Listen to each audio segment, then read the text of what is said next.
Chandu RK news కి స్వాగతం. ముందుగా బులెటిన్ లో హెడ్లైన్స్. ఘనంగా శనీశ్వర అభిషేకం. శనీశ్వర అభిషేక సేవలో తరించిన భక్తులు. ప్రజల్లోకి రానున్న జన జాగృతి అధ్యక్షురాలు ముఖ్య కార్యకర్తలతో సమావేశమైన బీఆర్ఎస్ ఎమ్మెల్సీ కవిత. వివాహం చేయలేదని తండ్రిని చితకబాదిన కుమారులు. తీవ్రంగా గాయపడ్డ తండ్రి. యాదగిరి శ్రీ లక్ష్మీ నరసింహ స్వామిని దర్శించుకున్న మంత్రులు తుమ్మల, ధనసరి సీతక్క, కోమటిరెడ్డి వెంకటరెడ్డి. శ్రీకాళహస్తి ఆలయంలో కార్తీక మాసం శనివారం పురస్కరించుకొని శనీశ్వరునికి అభిషేకం శాస్త్రయుక్తంగా నిర్వహించారు.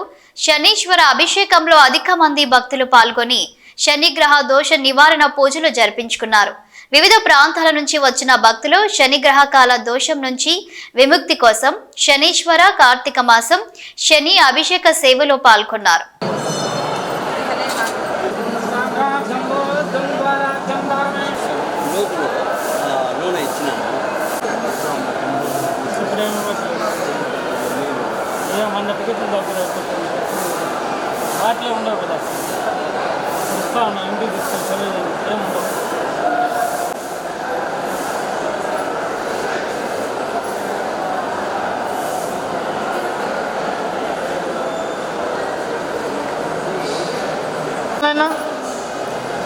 స్వయంగా దర్శించుకుంటూ రండి. సర్వదోషాలు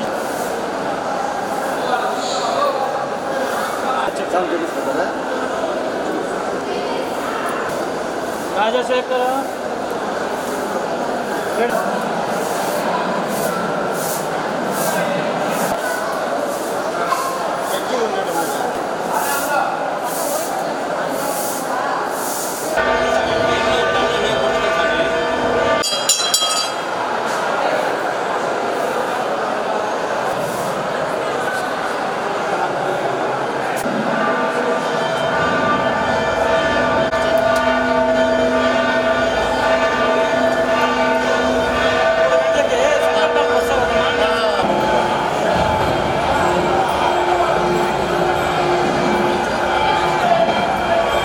జాగృతి అధ్యక్షురాలు BRS party MLC Kalvakuntla Kavitha Telangana జాగృతి నాయకులు ముఖ్య కార్యకర్తలతో సమావేశం నిర్వహించారు.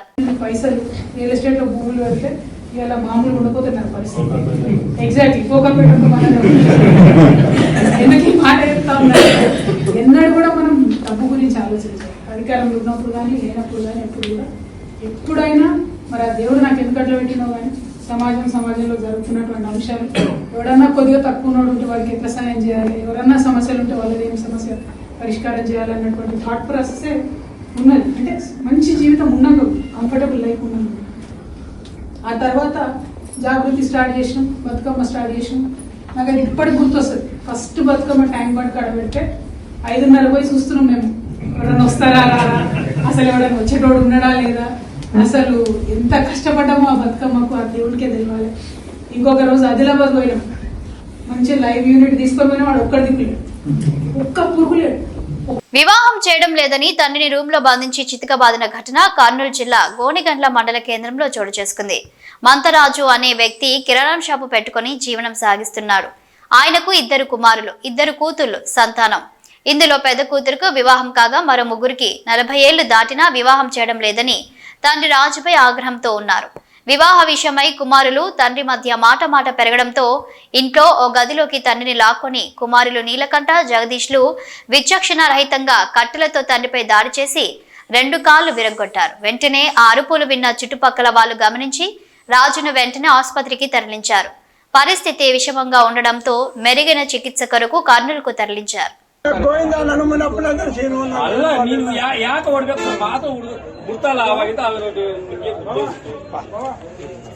యాదగిరిగుట్ట శ్రీ లక్ష్మీ నరసింహ స్వామి వారిని దర్శించుకున్న రాష్ట్ర వ్యవసాయ శాఖ మంత్రి తుమ్మల నాగేశ్వరరావు, పంచాయతీరాజ్ అండ్ గ్రామీణ అభివృద్ధి, స్త్రీ శిశు సంక్షేమ శాఖ మంత్రి ధనసరి సీతక్క, ఆర్&డ్ సినిమాటోగ్రఫీ శాఖ మంత్రి కోమటిరెడ్డి వెంకటరెడ్డి, భువనగిరి ఎంపీ చామల కిరణ్ కుమార్ రెడ్డిలు, వారి వెంట ప్రభుత్వ విప్ ఆలేరు ఎమ్మెల్యే బీల ఐలయ్య ఉన్నారు.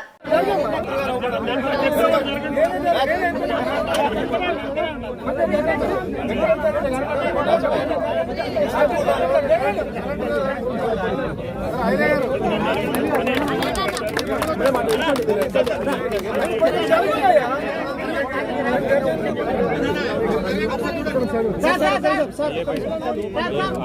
శుభదినం మనకు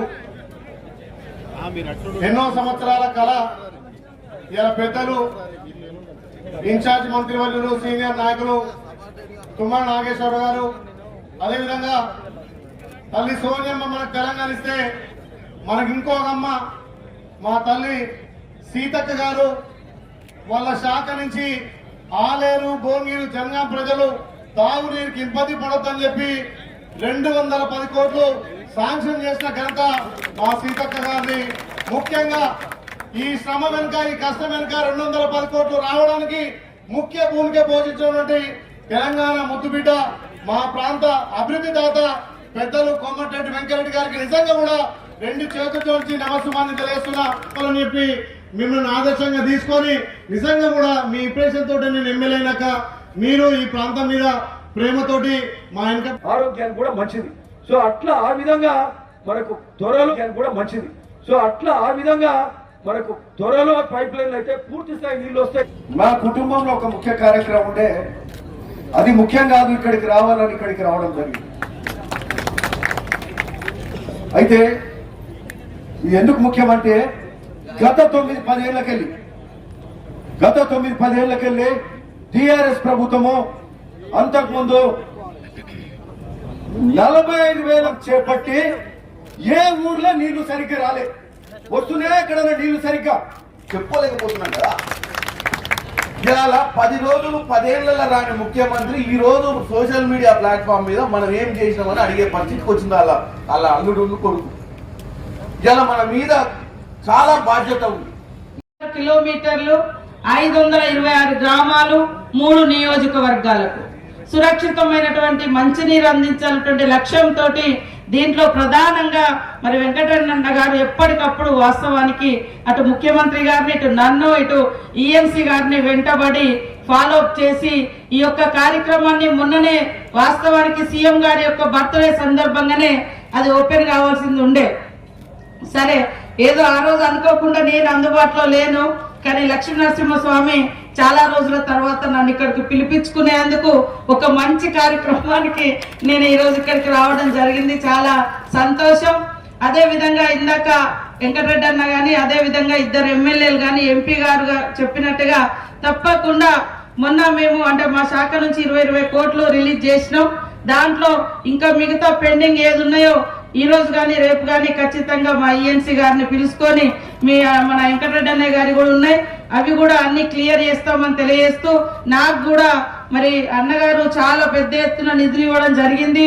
కొండ అనేటువంటి ఊర్లో ఒకప్పుడు వరదలు వచ్చి టిఆర్ఎస్ గవర్నమెంట్ లో 9 మంది చనిపోయారు. అక్కడ బ్రిడ్జి కూడా కూలిపోతే వాళ్ళు కనీసం ₹1 కూడా ఇవ్వలేదు. మీరు 11 కోట్ల రూపాయలు ఇచ్చినందుకు ఈ సందర్భంగా వెంకటరెడ్డి అన్న గారికి ప్రత్యేకంగా ధన్యవాదాలు తెలియజేస్తా ఉన్నాను.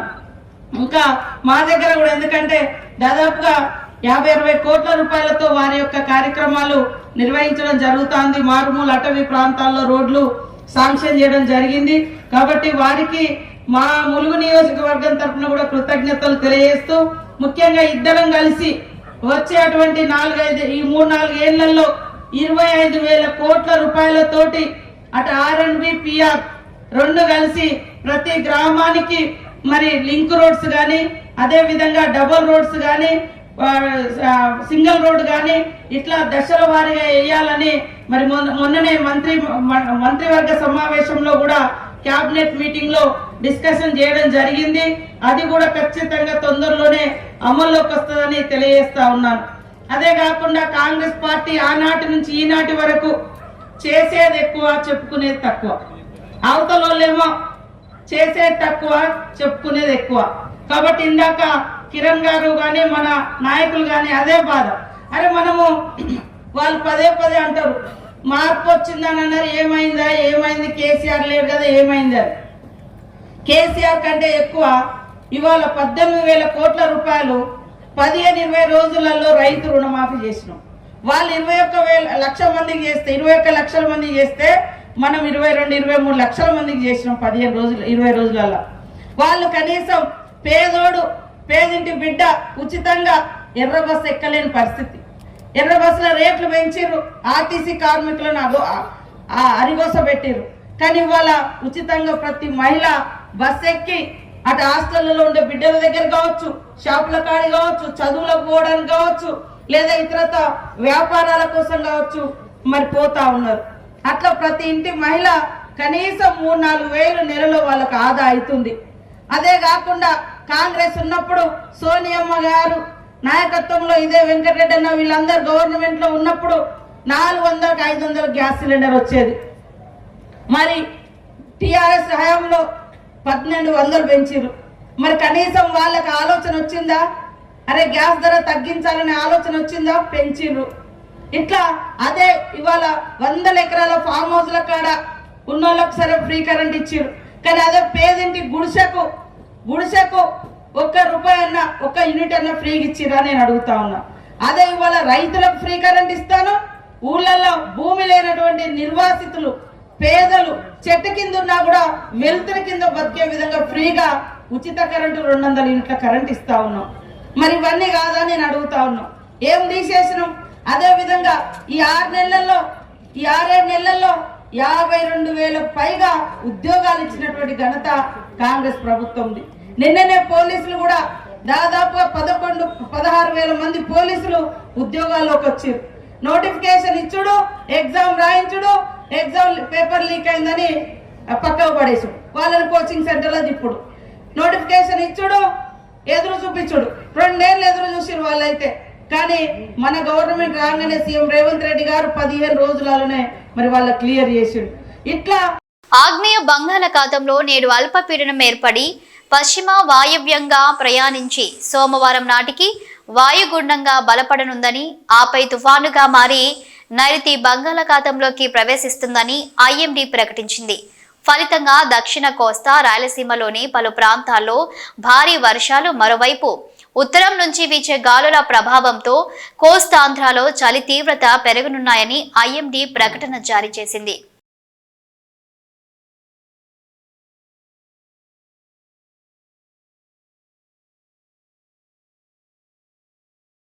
ఇసామియా బజార్ న్యూ మోతీనగర్లోని ఏపీసీ చికెన్ మార్కెట్ ను శుక్రవారం Hyderabad mayor Gadwal Vijayalakshmi, MLC Venkat Balmu, GHMC అధికారులతో కలిసి ఆకస్మికంగా తనిఖీ చేశారు.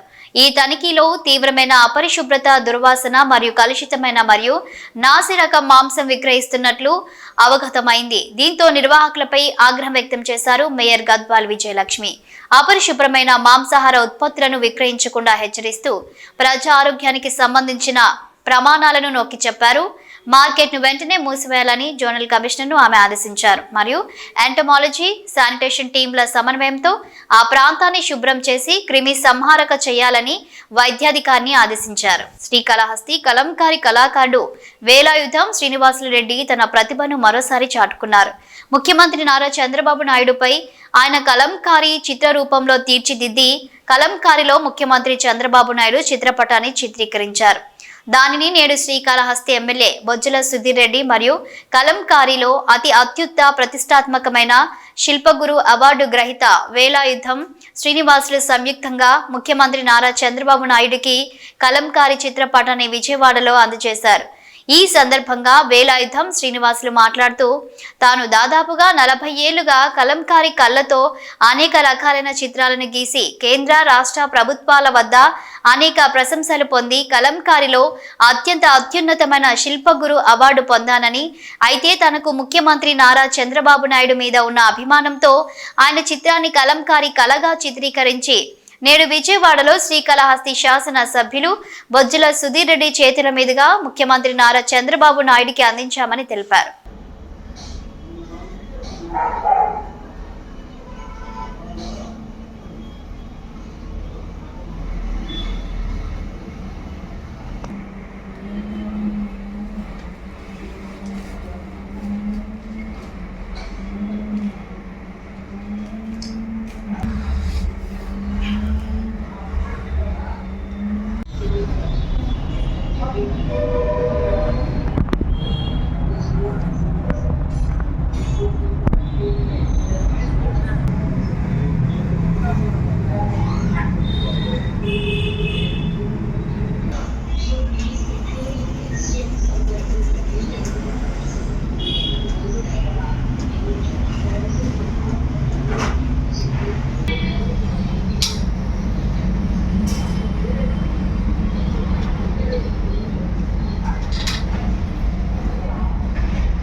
నమస్కారం అండి.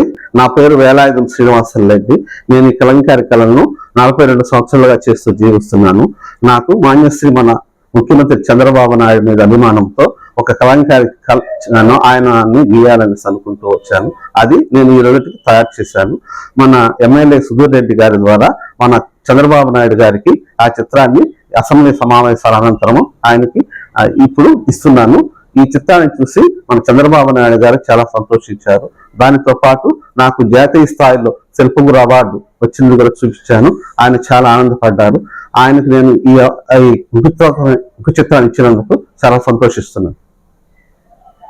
వికారాబాద్ జిల్లా లగచర్లలో కలెక్టర్ మరియు అధికారులపై దాడి కుట్ర కేసులో అరెస్టై చర్లపల్లి జైలులో ఉన్న కొడంగల్ బీఆర్ఎస్ పార్టీ మాజీ ఎమ్మెల్యే పట్నం నరేందర్ రెడ్డిని ములాఖత్ ద్వారా కలిసిన BRS party working president KTR.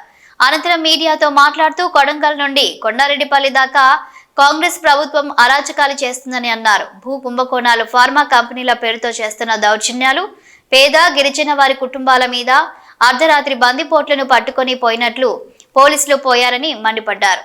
Congress ప్రభుత్వంలో రేవంత్ రెడ్డి కక్షపూరితంగా ఒక నియంతలా వ్యవహరిస్తున్నారని మండిపడ్డారు.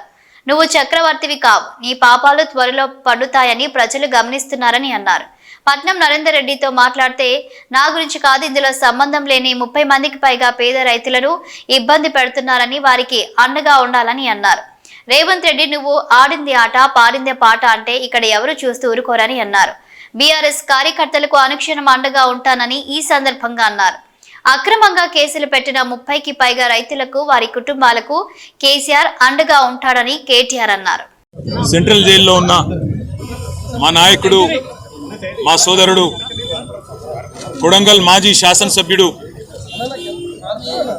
పేద గిరిజన దళిత బలహీన వర్గాల రైతుల తరపున పోరాటం చేసిన పాపానికి ఈరోజు జైలు పాలై రేవంత్ రెడ్డి కక్షపూరిత వైఖరి వల్ల జైల్లో శిక్షణ అనుభవిస్తున్న, చేయని తప్పుకు శిక్షణ అనుభవిస్తున్న మా సోదరుడు నరేందర్ రెడ్డి గారిని కలిసి నేను, మా మహబూబ్ నగర్ జిల్లా పార్టీ అధ్యక్షులు మాజీ మంత్రి లక్ష్మారెడ్డి గారు, మరొక మాజీ మంత్రి పెద్దలు శ్రీనివాస్ గౌడ్ గారు, మాజీ హోంమంత్రి ఎమ్మెల్సీ మహమూద్ అలీ గారు, ఉప్పల్ ఎమ్మెల్యే లక్ష్మారెడ్డి గారు, మేడ్చల్ జిల్లా పార్టీ అధ్యక్షుడు ఎమ్మెల్సీ షంబీపూర్ రాజు గారు, మల్కాజ్గిరి పార్లమెంటు మొన్ననే పోటీ చేసిన బీఆర్ఎస్ అభ్యర్థి రాగిడి లక్ష్మారెడ్డి గారు అందరం కలిసి వారిని పరామర్శించడం జరిగింది. నేను పట్నం నరేందర్ రెడ్డి గారికి మనస్తా ఉన్నాను. ఎందుకు అంటే ఆయనని కలిసినంతసేపు ఆయన మాకు చెప్పింది ఒకటే, మాట్లాడింది ఒకటే. అన్న, నా గురించి వదిలేయండి, నేను బాగానే ఉన్నాను, నేను బాగానే ఉంటాను, చెయ్యని తప్పుకు ఇవాళ 30 మంది అమాయక పేద రైతులను జైల్లో పెట్టినారు, వాళ్ళను విడిపించండి, వాళ్ళ కోసం పోరాటం చేయండి, మా కొడంగల్ రైతుల పక్షాన నిలబడండి, మా కొడంగల్ గిరిజనుల కోసం కొట్లాడండి, మా కొడంగల్లోని దళిత బలహీన వర్గాల రైతుల భూములు గుంజుకుంటున్నారు, అక్కరలేని ఫార్మా విలేజ్ను రుద్దుతున్నారు అని చెప్పి ఆయన బాధపడతా ఉన్నాడు. వాస్తవం ఏంటి అంటే ఈరోజు సంగారెడ్డి జైలు నుంచి మొదలు పెడితే చెర్లపల్లి జైలు దాకా అమాయకులేమో జైల్లో ఉన్నారు. కానీ కొడంగల్ నుంచి కొండారెడ్డిపల్లి దాకా అరాచకాలు చేస్తున్న దుర్మార్గులేమో ఇవాళ గద్దెనెక్కి కూర్చున్నారు. మీరు చూస్తూ ఉన్నారు. కొడంగల్లోనేమో పేద రైతుల భూములు గుంజుకునే ప్రయత్నం ఒకవైతే, నేను ఆడింది ఆట పాడింది పాట అంటే నువ్వు నియంత కాదు, నువ్వు చక్రవర్తివి కాదు రేవంత్ రెడ్డి, నీలాంటి వాళ్ళు చాలా మంది కొట్టుకపోయినారు, నువ్వు కూడా కొట్టుకపోతావు. ఒకటి మాత్రం పక్కా, ఇవాళ కొడంగల్ నుంచి కొండారెడ్డిపల్లి దాకా కాంగ్రెస్ ప్రభుత్వం చేస్తున్న అరాచకాలు, శిశుపాలుడి తప్పులు ఎట్లయితే ప్రజలు ఆనాడు లెక్కబెట్టినారో ఇప్పుడు రేవంత్ రెడ్డి పాపాలు కూడా అట్లే లెక్కబెడతా ఉన్నారు. భూ కుంభకోణాలు, ఫార్మా విలేజ్ల పేరిట చేస్తున్న దౌర్జన్యాలు, పేద గిరిజన రైతుల మీద, వారి కుటుంబాల మీద అర్ధరాత్రి బందిపోట్లను పట్టుకునేటప్పుడు పోయినట్టు 100 మంది పోలీసులు పోయి దాడి చేయడం, విచ్చలవిడిగా అధికారం ఉంది కదా అని చెప్పి ఇవాళ సాయిరెడ్డి గారు కానీ, అనుముల గురవారెడ్డి కానీ ఆత్మహత్యలు చేసుకునే విధంగా వారి మీదకి ఒత్తిడి తెచ్చి సొంత గ్రామంలో చేస్తున్న అరాచకం, ఇవన్నీ కూడా పాపం పండే రోజు దగ్గరలోనే ఉన్నది. నీకంటే పెద్ద పెద్ద నియంతలు కూడా కొట్టుకపోయినారు. కానీ నిజంగా కూడా ఇవాళ పట్నం నరేందర్ రెడ్డిని కలిసిన తర్వాత చాలా గొప్పగా అనిపించింది మా అందరికీ. లక్ష్మారెడ్డి గారు, నేను, శ్రీనివాస్ గౌడ్ గారు, మహమూద్ అలీ గారు, లక్ష్మారెడ్డి గారు మేమందరం మాట్లాడుకుంటూ వస్తూ ఉన్నాం. అదే నరేందర్ ఎంత ధైర్యంగా ఉన్నాడు, నా కోసం కాదన్నా మా రైతుల కోసం కొట్లాడాడని చెప్పినాడు. మా మహబూబాబాద్లో మీరు ఏదో సంఘీభావంగా ధర్నా పెట్టినారంటే బాగా చేయండి అని చెప్పి విజ్ఞప్తి చేసినాడు. రాష్ట్రంలోని గిరిజనులందరికీ తెలిసి మా పేదవాళ్ళ పంచాయతీ రాష్ట్రంలో ఏ ఒక్కరికి అన్యాయం జరగకుండా చూడండి అని చెప్పి మాకు ధైర్యాన్ని ఇచ్చి, మాకు ఉత్సాహాన్ని ఇచ్చి, నాకేం కాదు మీరు ధైర్యంగా ఉండండి అని చెప్పి మాకు కొత్త ధైర్యం చెప్పినాడు. వారితో పాటు ఇవాళ 30 మంది పైచిలకు పేద రైతులు ఎవరైతే చెయ్యని తప్పుకు కేవలం మా భూమి ప్రభుత్వం దౌర్జన్యంగా గుంజుకుంటే ఊకోము ఇయ్యము అన్న ఒకే ఒక్క మాటకి ఇవాళ జైళ్లలో మగ్గుతున్న ఆ కుటుంబాలకు మేము ఒకటే చెప్తా ఉన్నాం, మీరు భయపడాల్సిన అవసరం లేదు. మీ వెనుక కేసీఆర్ ఉన్నాడు. తప్పకుండా న్యాయం ధర్మం గెలుస్తుంది. న్యాయస్థానంలో కొట్లాడదాం. మిమ్మల్ని రేవంత్ రెడ్డి 4 రోజులు జైల్లో పెడతాడేమో కానీ తప్పకుండా భవిష్యత్తులో మళ్ళీ రేవంత్ రెడ్డికి రాజకీయ భవిష్యత్తు లేకుండా చేసే గుణపాఠం చెప్పవలసిన బాధ్యత మన మీద ఉన్నదనే మాట కూడా రాష్ట్రంలోని పేద గిరిజన బలహీన వర్గాల రైతాంగానికి విజ్ఞప్తి చేస్తూ మీ అందరికి కూడా పాత్రికేయ మిత్రులకు కూడా ధన్యవాదాలు. ఈ పేదల పోరాటాన్ని ప్రజలకు తెలియజేసే విధంగా చెబుతున్నందుకు, చూపెడుతున్నందుకు మీడియాకు కూడా మా అందరి తరపున కూడా ధన్యవాదాలు తెలియజేస్తాను. ఫ్యూచర్ సిటీ, ఏఐ సిటీ వంటి కొత్త కార్యక్రమాలతో టెక్నాలజీలో హైదరాబాద్ గ్లోబల్ లీడర్ గా ఎదుగుతోందని అన్నారు ముఖ్యమంత్రి Revanth Reddy. Software, pharma, life sciences, health care మరియు బయోటెక్నాలజీ పరిశ్రమలకు పవర్ హబ్ గా హైదరాబాద్ ప్రపంచ వ్యాప్తంగా గుర్తింపు పొందిందని తెలిపారు ముఖ్యమంత్రి రేవంత్ రెడ్డి. దేశంలో పేరొందిన ఫార్మా కంపెనీలు హైదరాబాద్ లో భారీ పెట్టుబడులకు ముందుకు వచ్చాయి. తమ కంపెనీల కార్యకలాపాల విస్తరణతో పాటు కాలుష్య రహితంగా ఏర్పాటు చేసే గ్రీన్ ఫార్మా కంపెనీలను నెలకొల్పేందుకు రాష్ట్ర ప్రభుత్వంతో అవగాహన ఒప్పందాలు కుదుర్చుకున్నాయి. వివిధ ఫార్మా కంపెనీల ప్రతినిధులు సచివాలయంలో ముఖ్యమంత్రి యనుమల రేవంత్ రెడ్డి, పరిశ్రమల శాఖ మంత్రి శ్రీధర్ బాబుతో సంప్రదింపులు జరిపారు. ఎంఎస్ఎన్ గ్రూప్, లారస్ ల్యాబ్స్, గ్లాండ్ ఫార్మా, డాక్టర్ రెడ్డిస్ లాబొరేటరీస్, అరబిందో ఫార్మా, హెటెరో ల్యాబ్స్ కంపెనీల ప్రతినిధులు, TSIIC chairperson Nirmala Jaggareddy, CM ప్రత్యేక కార్యదర్శి అజిత్ రెడ్డి, పరిశ్రమల శాఖ ముఖ్య కార్యదర్శి జయేష్ రంజన్, విష్ణువర్ధన్ రెడ్డి ఈ సమావేశంలో పాల్గొన్నారు. ఈ సందర్భంగా ఫార్మా కంపెనీల ప్రతినిధులు తమ పరిశ్రమల ఏర్పాటుకు సంబంధించిన ఎంఓయూలపై సంతకాలు చేశారు. ఈ 6 కంపెనీలు కలిసి దాదాపు 5,260 కోట్లు పెట్టుబడులు పెట్టనున్నాయి. వీటి ద్వారా ఫార్మా రంగంలో 12,490 మందికి ఉద్యోగాలు లభిస్తాయి. ఇప్పటికే ప్రభుత్వం గుర్తించిన ఫార్మా సిటీలో వీటికి అవసరమైన యూనిట్ల ఏర్పాటుకు ప్రభుత్వం స్థలాన్ని కేటాయించనుంది. తిరుపతి జిల్లా చిన్నగొట్టిగల్లు మండలం బాకరాపేట పంచాయతీ పరిధిలోని మామిడి తోటలో ఓ ఏనుగు అనుమానాస్పదంగా మృతి చెందింది. మామిడి తోట యజమాని ఏనుగు మృతిపై బాకరాపేట అటవీశాఖ అధికారులకు సమాచారం అందించారు. సంఘటనా స్థలానికి చేరుకున్న అటవీశాఖ అధికారులు ఏనుగు మృతికి గల కారణాలను అన్వేషిస్తున్నట్లు తెలిపారు. అటవీశాఖ అధికారులు వచ్చి పరిశీలన జరిపారు. గత కొద్ది రోజులుగా చిన్నగొట్టిగల్లు, ఎర్రవారిపాలెం మండలాల్లో సుమారు 17 ఏనుగుల గుంపు సంచరిస్తున్నట్లు తెలిపారు. మృతి చెందింది మగ ఏనుగని, వయసు సుమారు 10 సంవత్సరాలు ఉంటుందన్నారు. ఏనుగు మృతికి కారణాలపై అన్వేషిస్తున్నట్లు తెలిపారు. ఇవి బులెటిన్ అప్డేట్స్. Keep watching.